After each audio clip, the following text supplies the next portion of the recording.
બે ભાઈ ભેગા નથી થયા હમણાં હું વાડીએ રહું ને એટલે હવે મારી વાત સાંભળ. હા જો તારે આવી મીઠી નજર છે ને હા એટલે તો હું ટકી ગયો છું. મને ખબર જ છે તને લાગણી હોય મને લાગી તો હોય જ અને મને તારા પર લાગણી છે. હા હોય તે નાના ભાઈ એ ભાઈ આપે ને તો આ ગોપાલ જીવન આપે.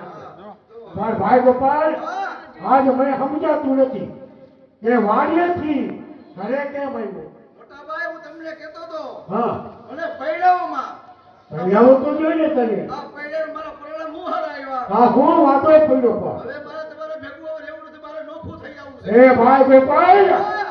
આ એકાએક નોખા થવાના વિચાર તારા મગજમાં ક્યાંથી આવ્યા? મોટા ભાઈ મગજમાં નથી આવ્યા મારે તમારા ભેગું જ રહેવું છે બાયું ભટકાઈ ગઈ મારે શું કરવું એવું છે. એમ કે મારે નથી રહેવું લ્યો શું કરું લઉં કાંઈ વાંધો નહીં.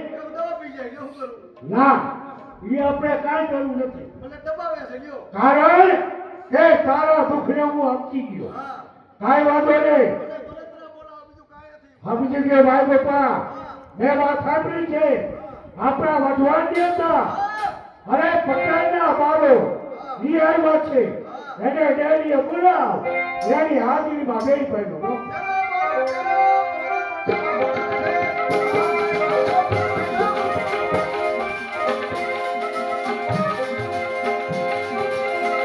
દાદી ખમા બોલા પટેલ દાદી ખમા ગોપાલ પટેલ દાદી ખમા આજની બેઠક ને દાદી ખમા સોની આજની જેને આંગણે અને ઈ તોમણથી મારી મોટા ભોર એ પડી રાજા એ કઈ પણ બોલાનો કઈ તો બદલા વાથી વિહરા કોઈ સાહિત્યમાં કઈ સમજે નહીં અને ઈ તો હું રાખે બનવાવો એ પડી રાજા એ કઈ પણ બોલાનો